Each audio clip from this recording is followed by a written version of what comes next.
So I got into the program about a year ago and never imagined that I was even kind of worthy of this program. It had been 25 years since I had touched a dog. I have 26 years in now. So when the opportunity presented itself, I was kind of iffy. I wasn't sure because I was really focused on my change. But then I decided to give it a shot, put in the application, and within probably a month and a half, I got in. So I'd always had dogs on the street, so I immediately had a connection with the dogs, but I had never done any type of training. So that was a bit new for me, but it came really quickly. The first dog I had, I absolutely fell in love with, and it changed a lot for me because I've been locked up since I was a teenager, going on 26 years, and I just started to change maybe about 5-6 years ago. So I was still learning to change, and then I go home in July. So I really wanted to prepare to go home and prepare to succeed once I got out. And I had done so many groups. I had earned a couple college degrees, but you don't really know how you're going to respond to society as an adult without ever having experienced it. And that's what this program did for me more than anything else. Nothing can prepare you or teach you how to be an adult other than this. Nothing is as transformative as this program was for me, as far as learning how to sacrifice some of your wants and your needs in order to put something else above yourself and their well-being and their needs ahead of your own. So that, not just that either, when I first started changing, one of my coping skills was just stay away from things that triggered me. People that were doing the wrong things that I was trying to stay away from. So I was using more of avoidance as a coping skill rather than learning to address it. And here, every dog has multiple handlers. So I was forced to work with other people, and everybody has different methods and styles of working with the dogs. Sometimes you don't necessarily agree because you get attached to the dog, right? And you have your style and you think that's best. And it may or may not be, but you have to learn to compromise and work with somebody else and communicate with them in order to put the dog first. And all of those things were completely brand new for me. So I've learned a lot over the last year, and it probably prepared me more to re-enter society than the previous 25 years did. So yeah, absolutely. I work with all of the dogs as one of the lead trainers, but I started with Daisy, and that was the one that just kind of melted me and fell in love with her. Then she got adopted, which was cool. And I was able to be because it was almost like they become your pet. Even though we know they're not our pets and we're preparing them from other people, like you're in a cell and 24/7 with them. So they become a part of you, you know what I mean? And once she left, I was able to better manage that, kind of keeping somewhat boundaries, because when they're your pets, sometimes you spoil them a little more than you should. You enable them to do things that probably aren't in their best interest, obedience-wise, and some of the things that we're responsible to teach them. So once I got past her, I was able to keep those boundaries a little better separated. And then now I work with Wiley, and I had her probably for the first month and a half that she got here. She came in as a real young puppy, so that was awesome. And then Gus, and he's my favorite.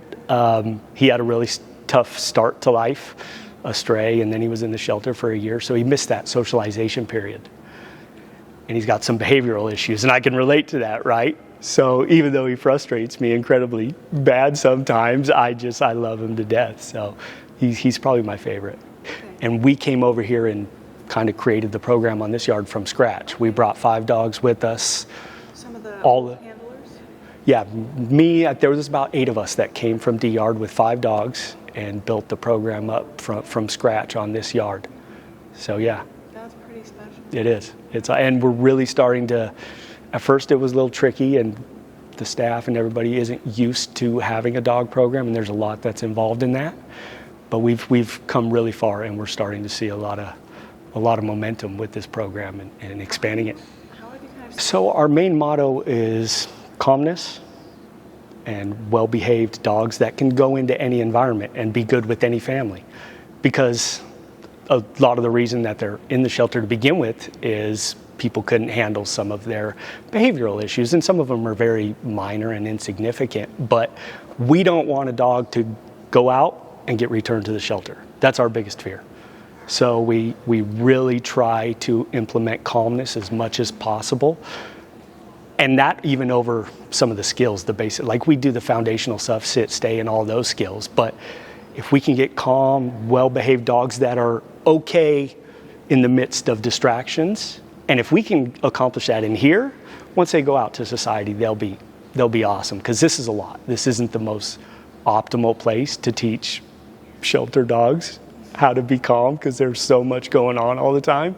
But we've had a pretty good track record, and we get all the tough dogs. Like there's 3 yards that have programs, but we have the most experienced handlers, and we get a lot of the tough cases. So we're challenged. Kind of a chip on I know, yeah, it's kind of pop the collar a little bit, you know? I can handle it. That's pretty sweet. Yeah. Like I said before, it's the most transformative experience you will ever have in prison, and it is it's been the most successful thing at preparing me to be an adult, to be a responsible adult, and to succeed when I get out. I think I was ready before I came to, or I thought I was ready before I came to this program to get out, and had some bumps in the road, and realized, because this is the equivalent of working in the employment field out there in the real world.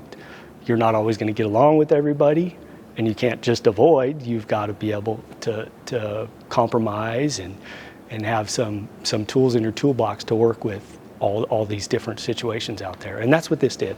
Beyond just the empathy that you end up kind of having expand a little bit inside, because again, 25 years without being around dogs and being in just this stark environment, you don't realize.